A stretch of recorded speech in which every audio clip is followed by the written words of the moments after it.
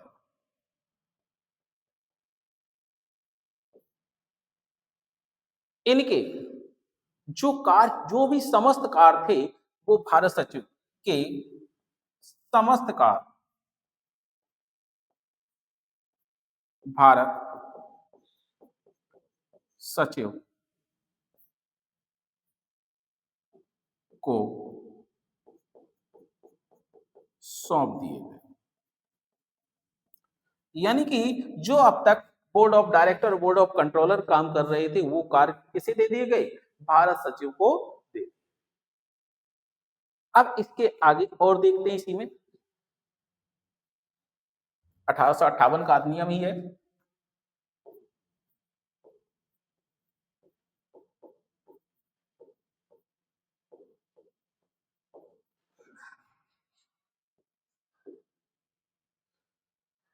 इसमें भारतीय राजस्व से क्या क्या बदलाव किया गया? एक तो भारतीय राजस्व से भारत सचिव को वेतन दिया जाने लगा, उसकी परिषद को वेतन दिया जाने लगा। और ये कहा गया भारतीय राजस्व से जो आकस्मिक कार्य को छोड़ करके ये कहा गया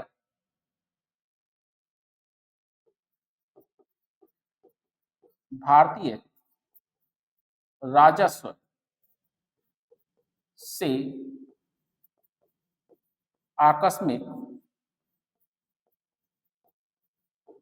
कार्यों को छोड़कर, ठीक, भारतीय सीमा के बाहर की गई कोई भी कार्रवाई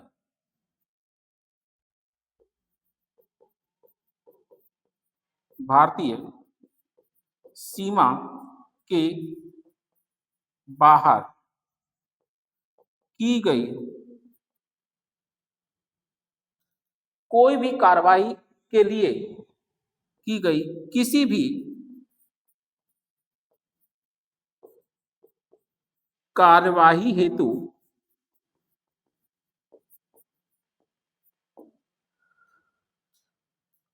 बिना परिषद के आज्ञा से नहीं, कोई धन नहीं दिया जाएगा। भारतीय सीमा के बाहर की गई किसी भी कार्रवाई हेतु, ठीक, क्या होगा? जो भी धन दिया जाएगा वो बिना परिषद की आज्ञा के नहीं दिया जाएगा। कोई भी धन बिना परिषद की आज्ञा के नहीं दिया जाएगा।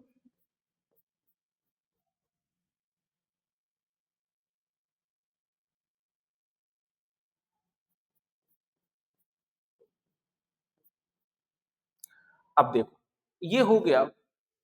इसके बाद एक और जान लें कि जब अधिनियम पारित हो गया तो इस अधिनियम को कहां पर पढ़ा गया, ये भी जान लें।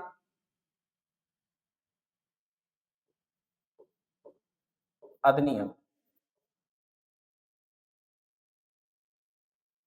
के पारित होने के बाद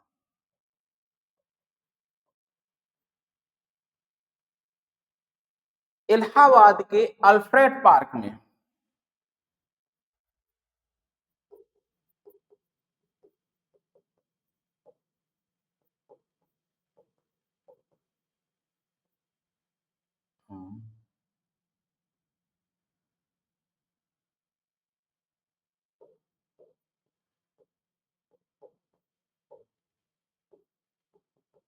अल्फ्रेड पार्क में जो लॉर्ड कैनिंग के द्वारा 1 नवंबर 1858 को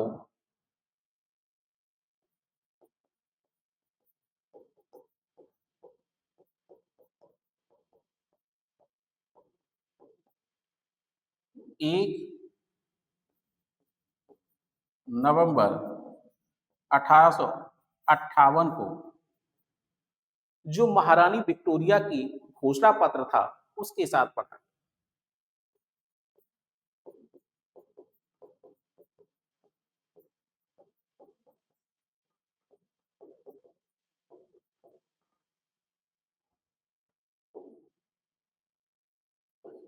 के घोषणा पत्र के साथ पढ़ा।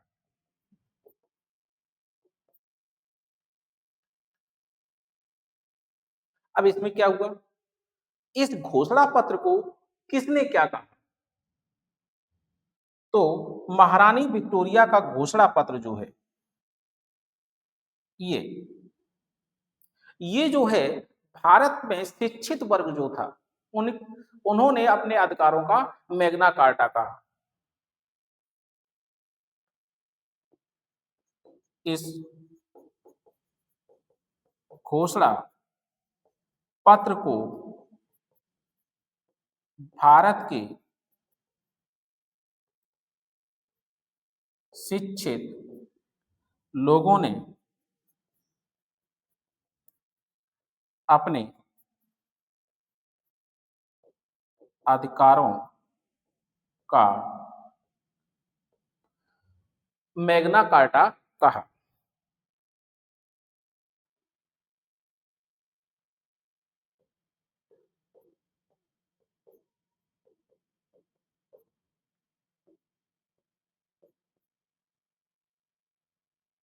ठीक, तो ये याद रखिए क्या है, किसने कहा, शिक्षित लोगों ने अपने अधिकारों का मैग्ना कार्टा कहा।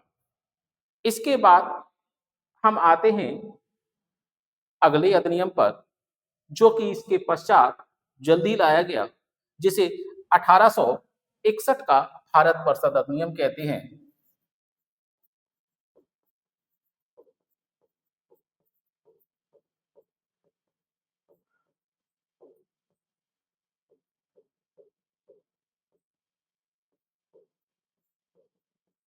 ये जानते हैं कि आखिरकार ये क्या है।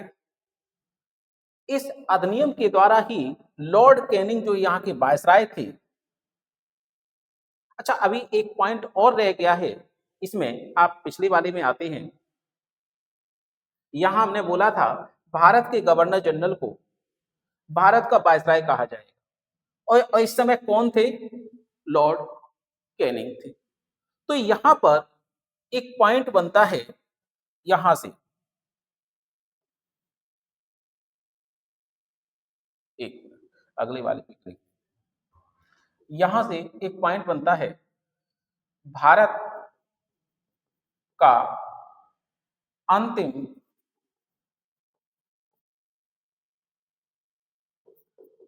गवर्नर जनरल कौन होगा, लॉर्ड कैनिंग। और एक इसमें एक और क्वेश्चन बनता है, भारत का पहला वायसराय लॉर्ड कैनिंग। चलिए अब आगे चलते हैं, 1861 का भारत परिषद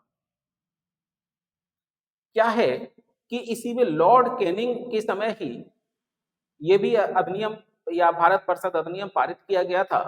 तो इस समय लॉर्ड कैनिंग ने विभागीय प्रणाली आरंभ की थी। तो किसने की थी, लॉर्ड कैनिंग ने इसी अधिनियम के तहत क्या किया था, विभागीय प्रणाली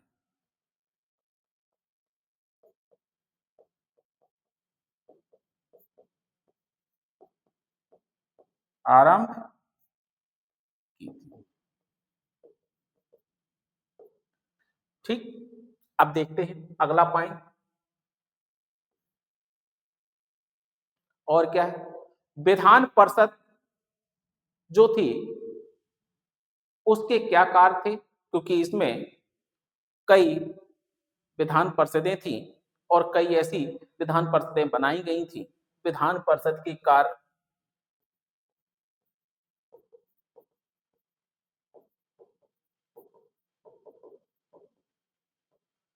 क्या थे वो जानते हैं। एक तो ये था कि इसका कार्य केवल क्या था, कानून बनाना था, केवल कानून बनाना इसका कार्य। और क्या था, लेकिन प्रशासन और वित्त पर अभी प्रश्न पूछने का अधिकार सदस्यों को नहीं दिया गया।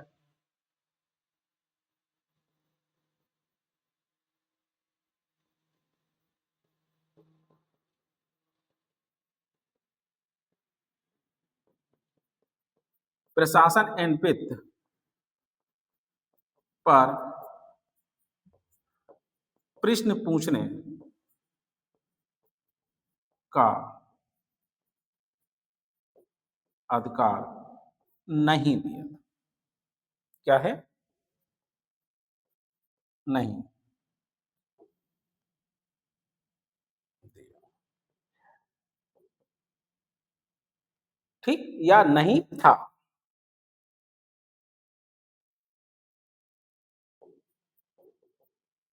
अब ये हो गया। अब देखिए, इस समय कुछ और विधान परिषदें थी, जैसे कि कुछ प्रांत थे, बंबई और मद्रास। तो बंबई और मद्रास के प्रांतों को क्या अधिकार दिया था, बंबई एंड मद्रास के प्रांत क्या क्या अधिकार दिया गया था इनको, बोल दे कि इन्हें कानून बनाने और उसमें संशोधन करने का अधिकार जो छीन लिया गया था वो पुनः दे दिया गया। इन्हें कानून बनाने एवं उसमें संशोधन करने का अधिकार पुनः दे दिया गया। ये हो गया। अब देखो और क्या हुआ, ये कहा ये कानून तो बना सकते हैं, लेकिन ये कहा यह कानून तब तक वैध नहीं मानेंगे,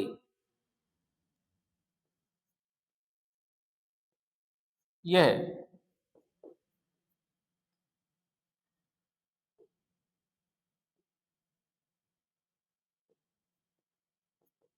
यह कानून तब तक वैध नहीं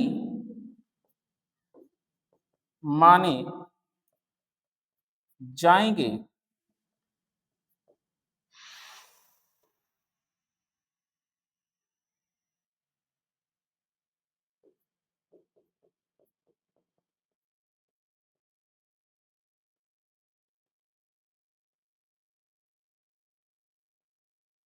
जब तक कि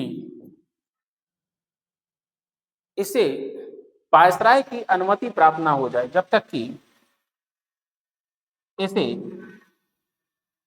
वायसराय की अनुमति ना मिल जाए, ये कहा गया।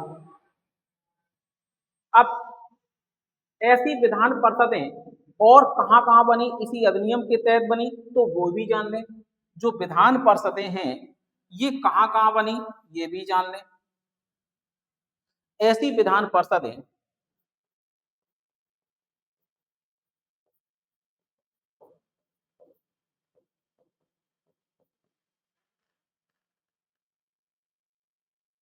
कहां, बंगाल में, उत्तर पश्चिम प्रांत में और पंजाब में भी बनाई। बंगाल, उत्तर पश्चिम प्रांत और पंजाब में।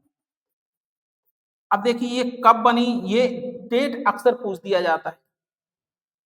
इसी अधिनियम के तहत 1862 में बंगाल में बनी। ठीक, 1886 में कहाँ, उत्तर पश्चिम प्रांत में बनी, और 1897 में ये बनी पंजाब में। लेकिन ये तीनों बनी किस अधिनियम के तहत हैं? आपके 1861 के अधिनियम।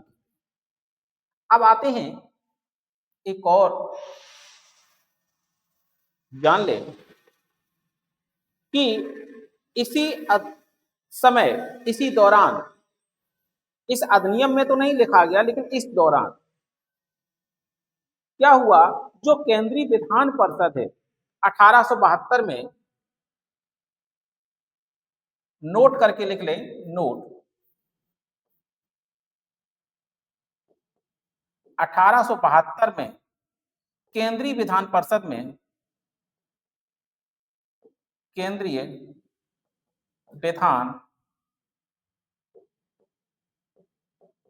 परिषद में, केंद्रीय विधान परिषद में 2 सदस्य चुने गए जो भारतीय थे, में 2 भारतीय सदस्य चुने गए।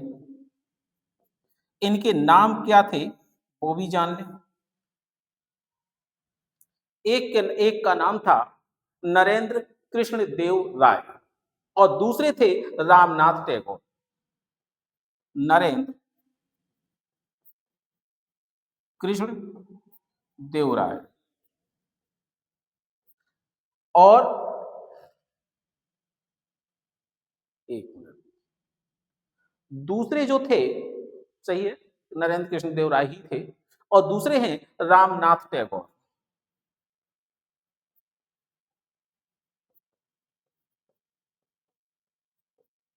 अब ये पूछ दिए जाते हैं, ये दोनों सदस्य किस संगठन से लिए गए थे? ब्रिटिश इंडियन एसोसिएशन के दोनों सदस्य थे। दोनों सदस्य किसके थे? British Indian association